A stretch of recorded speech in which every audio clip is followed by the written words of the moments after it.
Corn store Bangla হচ্ছে ভুট্টার খড়, অর্থাৎ ভুট্টার দানা সংগ্রহের পর যে গাছটি থাকে সেটাই কর্ন স্ট্র। এর সাথে অন্যান্য খাদ্য উপাদান মিশ্রণে গরুর জন্য প্রয়োজনীয় সকল পুষ্টিগুণ সমৃদ্ধ প্যালেট আকারে বাণিজ্যিকভাবে উৎপাদিত গোখাদ্যই হচ্ছে কর্ন স্ট্র প্যালেট ফিড। উক্ত খাদ্যটি খাওয়ানো হলে গরুকে অন্য কোনো খাদ্য সরবরাহ করার প্রয়োজন নেই। এজন্যই এটা একটি পূর্ণাঙ্গ গোখাদ্য শিল্প প্রযুক্তি। BLRI খাদ্য প্রযুক্তিটি উদ্ভাবনের ক্ষেত্রে দেশজ কাঁচামাল হিসেবে কর্ন স্ট্র ব্যবহার করেছে। বর্তমানে যার অংশবিশেষ জ্বালানি হিসেবে ব্যবহার হয় অথবা চাষিদের খেতে পচে যায়। কর্ন স্ট্র শিল্প হিসেবে ব্যবহার হওয়ার পর একদিকে দেশে গোখাদ্য উৎপাদন বৃদ্ধি পাবে, ভুট্টা চাষ আরও লাভজনক হবে, স্বল্প মূল্যে ভুট্টা পাওয়া গেলে পোল্ট্রি খাদ্য মূল্য সাশ্রয়ী হবে, পুষ্টি সমৃদ্ধ গোখাদ্য খামারিদের নিকট সরবরাহ বৃদ্ধি পাবে এবং দেশে শিল্পায়ন হবে। গোখাদ্য দু প্রকার, রাফেজ বা আঁশ জাতীয় খাদ্য ও দানাদার খাদ্য। দেশে বিদ্যমান গোখাদ্য দুটো সমস্যা দু প্রকার। প্রথমত, রাফেজ জাতীয় খাদ্যের সরবরাহ ঘাটতি, শতকরা প্রায় 39%, এবং প্রাপ্ত রাফেজের পুষ্টিমান ঘাটতিও রয়েছে। দানাদার খাদ্যের পুষ্টিমান সমস্যা না থাকলেও সরবরাহ ঘাটতি প্রায় শতকরা 78%। উৎপাদিত বিভিন্ন প্রকার রাফেজ খামারিদের নিকট সরবরাহ ও পুষ্টিগুণ বৃদ্ধির জন্য প্রযুক্তি ব্যবহার প্রয়োজন। খাদ্যে খনিজ পদার্থের ঘাটতির জন্য নানা প্রকার পুষ্টিরোগ যথা দুধ জ্বর, কিটোসিস, উৎপাদন ও পুনরুৎপাদন দক্ষতা হ্রাস ইত্যাদি সমস্যাগুলো প্রকট আকারে দেখা দেয়। পোল্ট্রি খাদ্যের ন্যায় গোখাদ্য পূর্ণাঙ্গ রূপে বাণিজ্যিক উৎপাদন ও বাজারজাত করার প্রযুক্তি ব্যবহার হলে ভেজাল প্রতিরোধ সহ খামারিদের নিকট উন্নত মানের প্রাণীখাদ্য সরবরাহ বৃদ্ধি করা সম্ভব। এর ফলে দেশের শিল্পায়নও বৃদ্ধি পাবে। দেশে গত 2010 সালে প্রায় 8.87 লক্ষ টন কর্ন স্ট্র উৎপাদন হয়। 2011 সালে উৎপাদন পরিকল্পনা প্রায় 16.4 টন। এর শতকরা 54% উৎপাদন হয় দেশের উত্তরাঞ্চলে। এই বিপুল পরিমাণ কর্ন স্ট্র ব্যবহারকে বিবেচনায় রেখে বাংলাদেশ প্রাণী সম্পদ গবেষণা institute BLRI corn straw pellet feed প্রযুক্তিটি উদ্ভাবন করে। Bangladesh standard and testing institute বা BSTI কর্তৃক প্রাণী সম্পদের জন্য অনুমোদিত ফিডিং স্ট্যান্ডার্ড অনুসারে প্রাথমিকভাবে দুধালো গাভীর জন্য দুটো কর্ন স্ট্র প্যালেট ফিড তৈরি করা হয়েছে। কর্ন স্ট্র প্যালেট ফিড প্রযুক্তিটি বাজারজাতকারী উদ্যোক্তা হিসেবে প্রাথমিকভাবে লালমনি অ্যাগ্রো লিমিটেডের নিকট হস্তান্তর করা হয়েছে।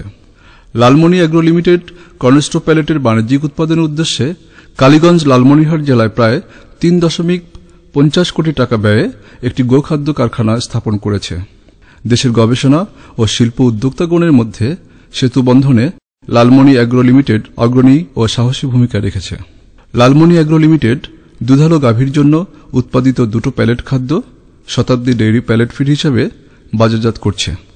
খামারিদের দেয়া তথ্য মতে লালমনি অ্যাগ্রো লিমিটেড জানিয়েছে যে উৎপাদিত প্যালেট ফিড খাওয়ানোর পর প্রতি গাভীতে দৈনিক দুধ উৎপাদন সর্বোচ্চ 4 কিলো এবং ফ্যাটের পরিমাণ গড়ে শতকরা 0.40% বৃদ্ধি পেয়েছে।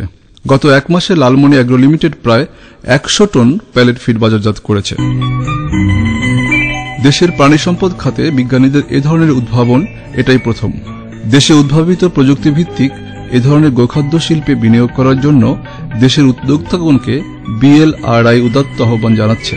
প্রাণীর উৎপাদন দক্ষতা, বয়স এবং প্রজাতি ভিত্তিক অন্যান্য পূর্ণাঙ্গ প্যালেট ফিড উৎপাদনে বিদেশ নির্ভরতা নয়, BLRI এ ধরনের প্রযুক্তি সরবরাহে যথেষ্টভাবে সক্ষম। কর্ন স্ট্র প্যালেট ফিড এটা বাংলাদেশ প্রাণী সম্পদ গবেষণা ইনস্টিটিউট কর্তৃক উদ্ভাবিত একটি খাদ্য প্রযুক্তি। এই প্রযুক্তিটির বৈশিষ্ট্য হচ্ছে বাংলাদেশে যে সমস্ত কাঁচা মাল পাওয়া যায় সেগুলো ব্যবহার করে এই ধরনের একটা বাণিজ্যিক খাদ্য তৈরি করা হয়েছে। আমাদের দেশে সবাই জানেন যে ভুট্টার চাষ হয়, ভুট্টার দানা নিয়ে খামারিরা খুব ব্যস্ত থাকেন, এটাই তাদের মূল আয়। কিন্তু গাছটা খেতে পড়ে থাকে, এটা ব্যবহার হয় না। সাধারণত জ্বালানি হিসেবে কিছু অংশ ব্যবহার হয়, বাকি পুরোটাই নষ্ট হয়ে যায়। সেই কাঁচামালটা ব্যবহার করে এই প্যালেট ফিডটা তৈরি করা হয়েছে। যে বাংলাদেশে পোলট্রি শিল্পের জন্য পোলট্রি প্যালেট ফিড আছে, গবাদি পশুর জন্য বা ডেইরির জন্য আজ পর্যন্ত কমার্শিয়ালি প্যালেট ফিড উৎপাদন হয়নি। লালমনি অ্যাগ্রো লিমিটেড নামে বেসরকারি সংস্থা BLRI এর সাথে যোগাযোগ করে এবং তাদেরকে এই প্রযুক্তিটি প্রাথমিকভাবে বাণিজ্যিকভাবে উৎপাদন এবং বাজারজাত করার জন্য হস্তান্তর করা হয়েছে। এই প্যালেট ফিড শুধু ডেইরি প্যালেট হিসেবে না, এখানে বাণিজ্যিকভাবে উৎপাদনের জন্য ফ্যাটেনিং প্যালেট ফিড আসতে পারে, অন্যান্য গরুর জন্য বা প্রাণীর জন্য প্যালেট ফিড উৎপাদন হতে পারে। সে বিষয়গুলো সামনে রয়েছে। বিএলআরআই সেগুলো উদ্ভাবনের জন্য, সেই প্রযুক্তিগুলো উদ্ভাবনের জন্য গবেষণা করছে। আমরা আশা করি ভবিষ্যতে আরও এই ধরনের প্রযুক্তি বেরিয়ে আসবে, যে প্রযুক্তি ব্যবহারের মাধ্যমে দেশের শিল্পের প্রসার ঘটবে, মানুষের কর্মসংস্থান হবে এবং আমাদের ডেইরি এবং ফ্যাটেনিং উৎপাদনের সাথে যে সমস্ত খামারিগণ তারা এই সমস্ত খাদ্যগুলো তাদের দোরগোড়ায় খুব স্বল্প মূল্যে পাবে এবং তারা লাভবান হবে, দেশে দুধ মাংস উৎপাদন বৃদ্ধি পাবে। এটাই আমাদের প্রত্যাশা। আমরা সেই প্রত্যাশায় প্রত্যয়ী হয়ে কাজ করছি।